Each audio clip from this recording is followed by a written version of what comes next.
नमस्ते दोस्तों। Home loan की सीरीज़ में आज ये हमारा दूसरा वीडियो है। पिछले वीडियो में हमने होम लोन को एज ए कंसेप्ट समझा था और होम लोन लेने का पूरा प्रोसेस डिस्कस किया था। अब आज के इस वीडियो में हमने उन 10 इम्पॉर्टेंट क्वेश्चंस को लिया है जो कस्टमर्स के दिमाग में होते हैं होम लोन से रिलेटेड। क्योंकि हमने सभी सवालों को बहुत डिटेल में डिस्कस किया है, इसलिए ये हो सकता है कि ये वीडियो थोड़ा सा लंबा हो जाए। इसलिए डिस्क्रिप्शन में आपको उन सभी 10 सवालों की लिस्ट नंबर वाइज प्लस उन सबकी टाइम स्टैम्प्स मिल जाएगी, जो क्वेश्चन के आगे एक ब्लू कलर का टाइम लिखा होता है। अगर आप उस टाइम को प्रेस करेंगे तो डायरेक्टली आप क्वेश्चन पे पहुंच जाएंगे। अगर आपने हमारा पिछला वीडियो ना देखा हो तो ऊपर आई बटन में और नीचे डिस्क्रिप्शन में आपको उसका लिंक मिल जाएगा।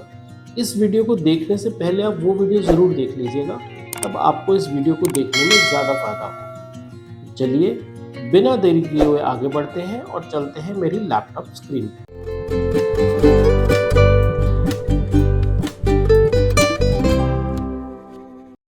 तो चलिए अब हम एक एक करके होम लोन से रिलेटेड सभी क्वेश्चंस डिस्कस कर लेते हैं। सबसे पहला क्वेश्चन आता है कि व्हाट इज होम लोन। तो होम लोन एक लोन है, एक कर्ज है जो एक इंडिविजुअल किसी बैंक से या फाइनेंशियल इंस्टीट्यूशन से लेता है एक नया घर खरीदने के लिए, एक अपना घर खरीदने के लिए या अपना घर को बनाने के लिए या अपना जो पहले से घर होता है उसको एक्सटेंड करने के लिए या रेनोवेट करने के लिए। इस सब्जेक्ट पे हमने एक अलग से वीडियो बनाया हुआ है, उसका लिंक आपको डिस्क्रिप्शन में मिल जाएगा। वहाँ जाकर आप इस होम लोन की पूरी डिटेल्स को समझ सकते हैं। हमने यहाँ पर सिर्फ होम लोन से जो रिलेटेड क्वेश्चंस होते हैं उनको लिया है, लेकिन अगर आप होम लोन के पूरे कॉन्सेप्ट को समझना चाहते हैं, पूरे प्रोसेस को समझना चाहते हैं, तो आप वो वीडियो ज़रूर देख लीजिएगा। Question number 2, what are the eligibility criteria of a home loan. Home loan लेने के लिए एलिजिबिलिटी क्या होनी चाहिए। एक इंडिविजुअल 18 से 70 साल के बीच में होना चाहिए। अगर वो सैलरीड है तो उसकी इनकम एटलीस्ट 10,000 रुपये महीना होनी चाहिए। अगर वो सेल्फ एम्प्लॉयड है तो उसकी साल की इनकम एटलीस्ट 2 लाख रुपये होनी चाहिए। उसका क्रेडिट स्कोर अराउंड 700 के आसपास तो होना ही चाहिए। वैसे अच्छा स्कोर जो होता है वो 750 होता है और कुछ बैंक 700 से कम पर भी दे देते हैं। इस क्रेडिट स्कोर को समझने के लिए आपको हमारा पिछला वीडियो देखना पड़ेगा। आपको उसका लिंक नीचे डिस्क्रिप्शन बॉक्स पे मिल जाएगा, वहाँ जाकर आप इसे समझ सकते हैं। सैलरीड को भी ये लोन मिल सकता है, सेल्फ एम्प्लॉयड को भी मिल सकता है, वैसे प्रोफेशनल को भी मिल सकता है। जो CA लॉयर्स होते हैं, डॉक्टर्स होते हैं, उनको भी, ये इंजीनियर्स होते हैं, उनको भी लोन मिल सकता है। वर्क एक्सपीरियंस कम से कम 1 साल का हो जाना चाहिए। जनरली 1 साल मान के चलते हैं बैंक, कि आपको सैलरीड हैं तो 1 साल हो गया हो जॉब करते हुए, सेल्फ एम्प्लॉयड है तो भी कम से कम 1 साल तो हो ही गया हो काम करते हुए। लोन अमाउंट जो है वो बैंक डिसाइड करता है आपकी रीपेमेंट कैपेसिटी, आपकी इनकम देखने के बाद। आप परमानेंट रेजिडेंट होने चाहिए इंडिया के, और नॉन रेजिडेंट भी चल सकता है, NRI भी चल सकता है, क्योंकि कुछ बैंक जो होते हैं वो NRIs को भी लोन दे देते हैं। आप इसमें प्रॉपर्टी जो है सिर्फ रेजिडेंशियल प्रॉपर्टी इसमें खरीद सकते हैं। प्रॉपर्टी जो है वो रेडी टू मूव कोई भी फ्लैट हो सकता है, कोई बिल्डर फ्लोर हो सकता है, कोई हाउस हो सकता है, बना बनाया घर हो सकता है। कोई अंडर कंस्ट्रक्शन अगर प्रोजेक्ट है तो वो भी इसमें कंसिडर हो सकता है, उसमें भी लोन मिल सकता है। कोई आप रेजिडेंशियल प्लॉट खरीद रहे हैं, लैंड खरीद रहे हैं, बाद में आप उसमें अपना घर बनाना चाहते हैं तो आप उसके लिए भी कुछ बैंक लोन देते हैं। उसके अलग अलग क्राइटेरियाज होते हैं, पर उसके लिए भी लोन मिल सकता है। इसके अलावा अगर आपका ऑलरेडी एक घर है, आप उसको, अगर मान लीजिए 1 मंजिल है, आप उसे बढ़ाकर 3 मंजिल करना चाहते हैं या उसको तोड़ के दोबारा बनाना चाहते हैं, रेनोवेट करना चाहते हैं, तो उसके लिए भी ये लोन मिलता है। थर्ड क्वेश्चन आता है जी, what are the documents required. एक होम लोन लेने के लिए आपको क्या क्या डॉक्यूमेंट चाहिए होते हैं। जनरल डॉक्यूमेंट तो वही होते हैं। आइडेंटिटी प्रूफ चाहिए होता है। आइडेंटिटी प्रूफ में आपका कुछ भी चल सकता है। आधार कार्ड चल सकता है, पैन कार्ड चल सकता है, पासपोर्ट चल सकता है, ड्राइविंग लाइसेंस चल सकता है, वोटर ID कार्ड चल सकता है। एड्रेस प्रूफ में भी कुछ भी चल सकता है। आधार कार्ड, पासपोर्ट, कोई बिजली का बिल हो, पानी का बिल हो, वो भी चल जाता है। ड्राइविंग लाइसेंस भी ले सकते हैं, वोटर ID कार्ड वगैरह हो सकते हैं। इनकम प्रूफ में आपकी सैलरी की स्लिप ले सकते हैं लास्ट 3 महीने की। बैंक स्टेटमेंट ले सकते हैं। अगर जैसे कुछ लोग होते हैं जो ऐसी कंपनी प्राइवेट काम करते हैं जहाँ पे सैलरी स्लिप नहीं मिलती, वो बैंक स्टेटमेंट दिखा देते हैं अपने 3 महीने की, वो चाहिए होती है 3 महीने या 6 महीने की। सैलरीड को कई बार फॉर्म 16 मिलता है तो वो भी मांग सकते हैं। फॉर्म 16 भी आपके पास होना चाहिए अगर बैंक मांग लेता है तो। अगर आप सेल्फ एम्प्लॉयड है तो आपकी इनकम टैक्स की रिटर्न होनी चाहिए पिछले 2-3 साल की, वो मांग सकते हैं। एम्प्लॉयमेंट प्रूफ में आपको एक जहाँ जिस कंपनी में अगर आप काम करते हैं सैलरी, तो अपॉइंटमेंट लेटर दे सकते हैं। बिजनेस कॉन्टिन्यूटी प्रूफ में आप अपना जो जीएसटी का सर्टिफिकेट होता है, जो बिजनेस की रजिस्ट्रेशन आपने कराई होती है, या कुछ और बिजनेस, कई बिजनेसेस के कई तरह के रजिस्ट्रेशन होते हैं, तो वो उस तरह के रजिस्ट्रेशन के पेपर, जैसे एफएसएसआई होता है, एमएसएमई होता है, और भी इस तरह के जो कुछ पेपर्स होते हैं जो कि एक ये साबित करते हैं कि हाँ आप कंटिन्यूटी में बिजनेस कर रहे हैं, तो वो पेपर भी आप इसमें दे सकते हैं। जनरली बैंक स्टेटमेंट 6 महीने से 1 साल तक की बैंक स्टेटमेंट मांग लेते हैं, और जब ये सेल्फ एम्प्लॉयड के केस में तो बहुत ही ज़रूरी होती है। फोटोग्राफ होती है आपकी रीसेंट, जो भी फोटोग्राफ होती है। तो अगर आपके लोन में कोई को एप्लीकेंट है, तो आपको को एप्लीकेंट के भी सारे के सारे पेपर देने होंगे। जैसे कि कई बार कोई जॉइंट लोन ले लेते हैं, हस्बैंड वाइफ मिलकर ले लेते हैं, या 2 ब्रदर्स मिलकर ले लेते हैं, तो कोई भी ऐसे जो भी को एप्लीकेंट होते हैं उन सबको भी ये पेपर्स देने पड़ते हैं। गारंटर भी होता है कभी कभी ऐसा होता है कि बैंक किसी की गारंटी मांग लेता है, उस केस में गारंटर की भी जो सारे ये पेपर्स होते हैं ये चाहिए होते हैं। गारंटर वो शख्स होता है जो कि गारंटी देता है कि इन केस अगर इस बोरोवर ने लोन नहीं दिया तो मैं पे करूँगा, तो उसके भी पेपर्स चाहिए होते हैं। प्रॉपर्टी रिलेटेड डॉक्यूमेंट्स भी चाहिए होते हैं। अगर आपने प्रॉपर्टी फाइनल कर ली है, स्पेशली अगर आपने रीसेल की प्रॉपर्टी खरीदी है, तो फिर आपको पूरी की पूरी चेन चाहिए होती है डॉक्यूमेंट्स की, वो भी आपको साथ में देनी पड़ेगी। अगर आप किसी बिल्डर की प्रॉपर्टी खरीद रहे हैं जिसने पहले से बैंक से अपना प्रोजेक्ट अप्रूव कराया होता, तो उस केस में फिर आपको प्रॉपर्टी के डॉक्यूमेंट नहीं चाहिए होते। लेकिन अगर आप रीसेल की प्रॉपर्टी खरीद रहे हैं, किसी इंडिविजुअल से खरीद रहे हैं, तो फिर आपको सारे के सारे प्रॉपर्टी के डॉक्यूमेंट्स भी देने पड़ेंगे। उसके बाद नेक्स्ट क्वेश्चन आता है कि मैक्सिमम लोन अमाउंट कितना मिल सकता है। देखिए, वैसे तो लोन अमाउंट जो होता है वो प्रॉपर्टी का 80 to 90% मिल जाता है। कुछ केसेस में 90% होता है, पर ज़्यादातर आप मान के चलिए कि 80% तो प्रॉपर्टी की वैल्यू का मिल ही जाता है। लेकिन ये डिपेंड इस पे भी करता है कि आपकी रीपेमेंट कैपेसिटी क्या है, आप कितने लोन के लिए एलिजिबल हैं। अब मान लीजिए कोई एक घर है जिसकी कीमत है 1 करोड़ रुपया और उस पर 80% लोन मिल सकता है, तो 80 लाख रुपए तक का लोन उस पर मिल सकता है मैक्सिमम। लेकिन आपकी जो एलिजिबिलिटी है वो 50 लाख की बनती है, तो फिर आपको 50 लाख ही लोन मिलेगा।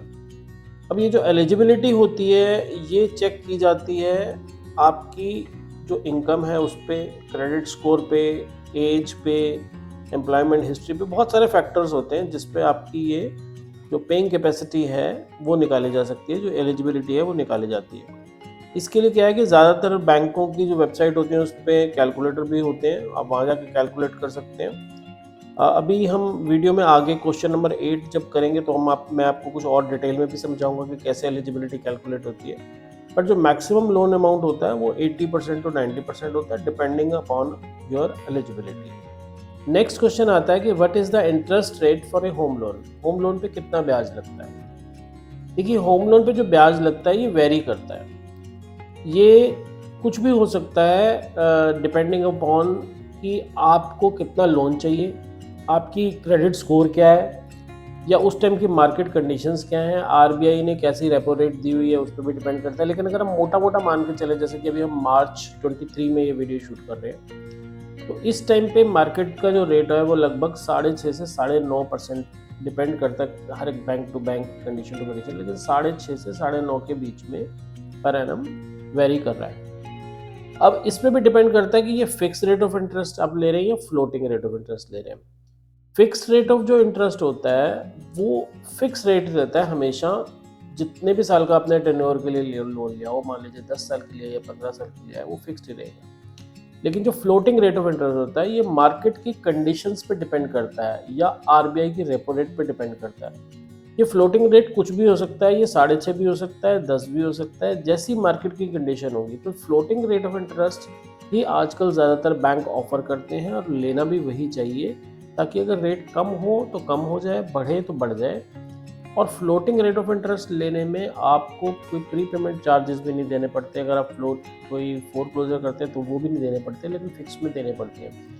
एक्चुअल में फिक्स्ड जो है, अभी तक का जो रिकॉर्ड है उसके हिसाब से फिक्स्ड रेट ऑफ इंटरेस्ट जो है वो महंगा पड़ता है, क्योंकि ये पहले से ही बैंक जो है फ्लोटिंग से उसको 1-1.5% ज़्यादा पे देते हैं। तो ये बहुत सारे फैक्टर्स होते हैं। इसके अलावा एक फैक्टर और भी होता है कि LTV, loan to value ratio. Loan to value ratio ये होती है कि आपने मान लीजिए 1 करोड़ की प्रॉपर्टी और आप सिर्फ 20 लाख का लोन ले रहे हैं, तो बैंक का उसमें रिस्क कम हो गया ना।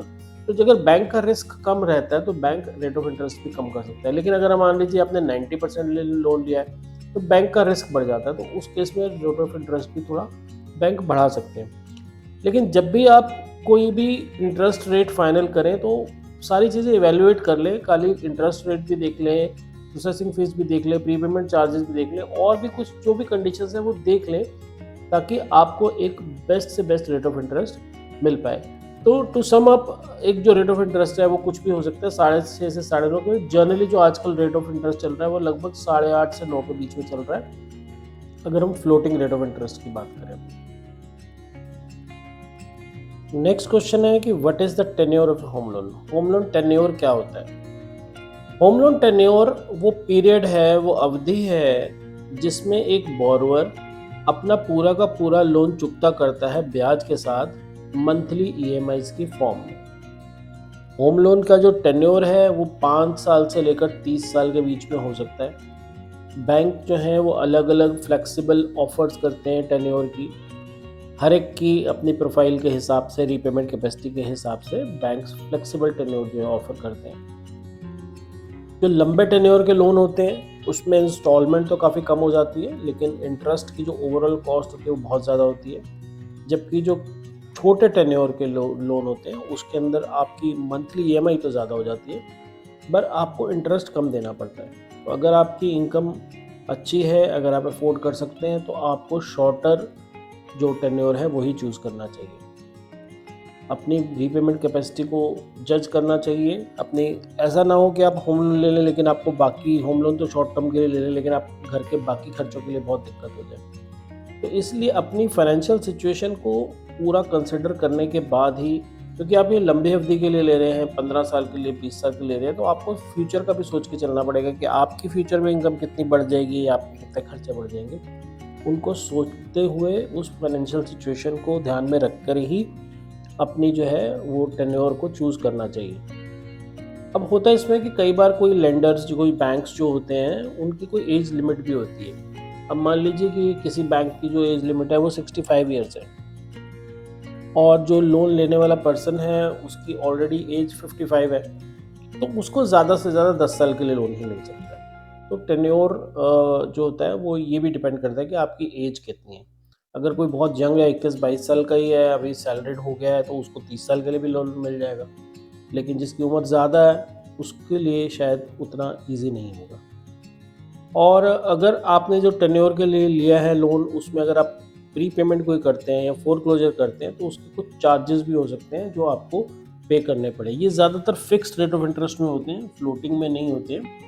बट ये आपको बैंक से बात करनी पड़ेगी पहले ही। जब आप लोन लेंगे तो आपको बैंक से पूछना पड़ेगा कि प्री पेमेंट या फोरक्लोजर के क्या चार्जेस होते हैं। तो हम तो यही सलाह देंगे कि जब भी आप कोई भी लोन लें और टेन्योर डिसाइड करें तो अपनी पूरी फाइनेंशियल सिचुएशन और अदर टर्म्स एंड कंडीशंस को देखते हुए ही ये फाइनल डिसीजन लें। तो 7th नंबर पे हम डिस्कस करेंगे कि होम लोन की ईएमआई क्या होती है, कितनी होती है। होम लोन जो है उसकी ईएमआई, जिसे हम इक्वेटेड मंथली इंस्टॉलमेंट कहते हैं, ये डिपेंड करती है बहुत सारे फैक्टर्स पे कि लोन का अमाउंट कितना है, उसके कितने टर्म के लिए लिया गया है, क्या रेट ऑफ इंटरेस्ट है, किस टाइप का रेट ऑफ इंटरेस्ट है, इन सब चीज़ों पे डिपेंड करता है। और जैसा कि हमने पिछले अपने क्वेश्चन के टाइम पे भी डिस्कस किया था कि अगर आप ज़्यादा लंबे समय के लिए ले लेंगे लोन तो आपको वो लोन की इंस्टॉलमेंट तो कम होगी लेकिन आपको ब्याज बहुत ज़्यादा देना पड़ेगा। लेकिन अगर आप शॉर्ट टर्म के लिए लेते हैं तो आपको लोन की ईएमआई जो है वो तो ज़्यादा होगी लेकिन आपको इंटरेस्ट कॉस्ट काफ़ी कम आएगी। तो आप अपनी पॉकेट को देखकर, अपनी फाइनेंशियल सिचुएशन को देखकर ही ईएमआई डिसाइड करें।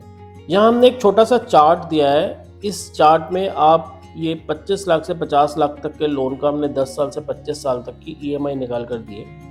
रेट ऑफ इंटरेस्ट हमने 8.5% माना है, जो कि आज की डेट में ज़्यादातर बैंक चार्ज कर रहे हैं। अगर आप इसको ध्यान से देखेंगे तो 25 लाख का लोन अगर आप 10 साल के लिए लेते हैं तो आपकी इंस्टॉलमेंट बैठती है 30,996 30,996 रुपये, और 25 साल के लिए बैठती है 20,131 रुपये। इस 25 साल की इंस्टॉलमेंट और 30 साल की इंस्टॉलमेंट में लगभग 10-11 हज़ार रुपये का डिफरेंस है। तो हो सकता है कि किसी एक मिडिल क्लास फैमिली को इस 10-11 हज़ार रुपये महीने से काफ़ी फ़र्क पड़े, तो शायद वो 10 साल के लिए नहीं लेगी। लेकिन 25 साल और 20 साल की किस्त में अगर फ़र्क देखें तो सिर्फ 1,500 रुपये का फ़र्क है।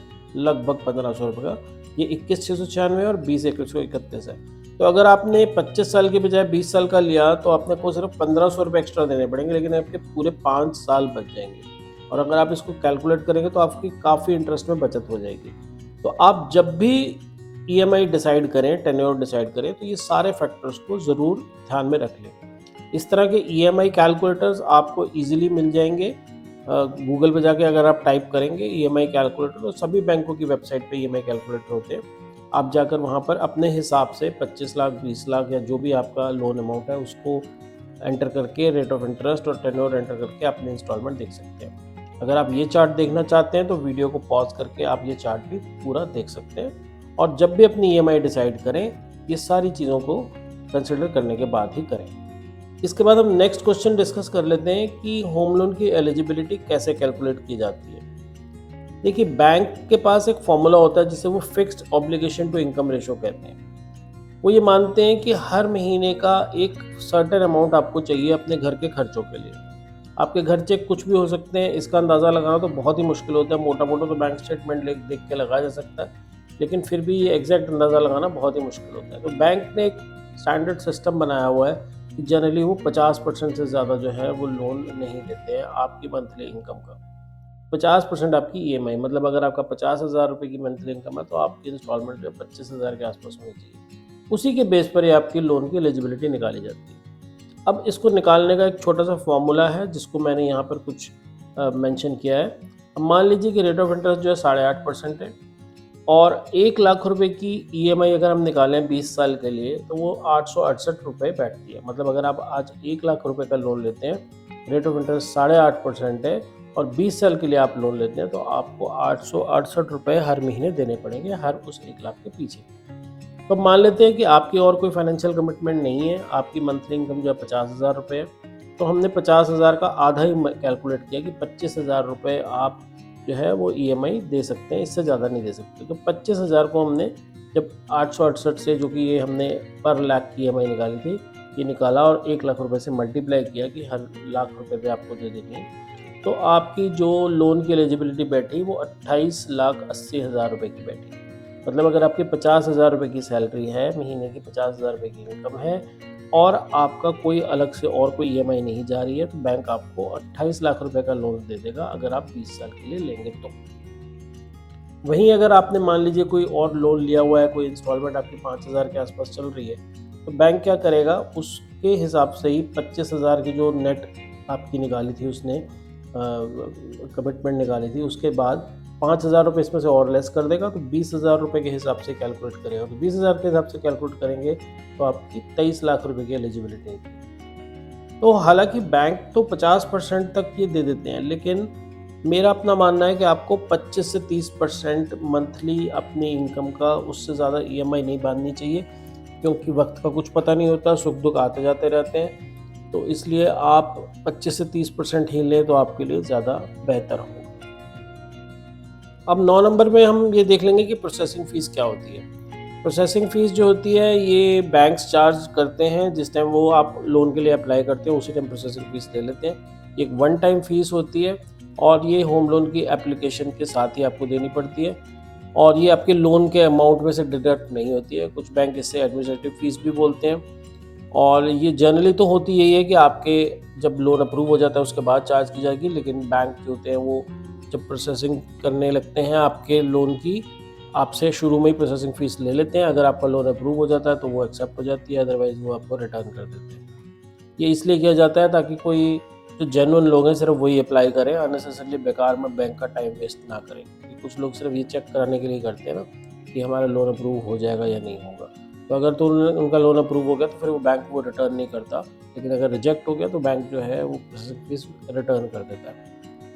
और किसी बैंक में कभी कभी कोई स्पेशल ऑफर्स या वेवर्स भी आते हैं, तो वो आपको जो ये प्रोसेसिंग फ़ीस होती है इसको वेव भी कर सकते हैं और आप चाहें तो ये नेगोशिएट भी कर सकते हैं।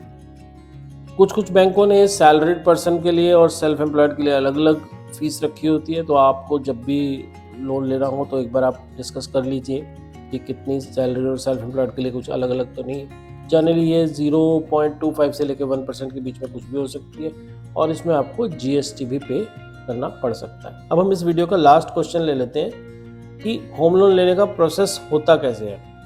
देखिए, ये कुछ 8 स्टेप्स होते हैं जिसमें होम लोन लिया जाता है। इसके लिए हमने डिटेल में पूरा का पूरा वीडियो जो है वो पिछला अपना वीडियो बनाया था, उसका आपको लिंक नीचे डिस्क्रिप्शन में और ऊपर आई बटन में भी मिल जाएगा, वो आप देख लीजिएगा। वहाँ पर हमने इन सभी 8 पॉइंट को डिटेल में डिस्कस किया है। अगर आप वो वीडियो देख लेंगे तो आपको ये पूरा प्रोसेस जो होम लोन लेने का बहुत ही ईजिली समझ आ जाएगा।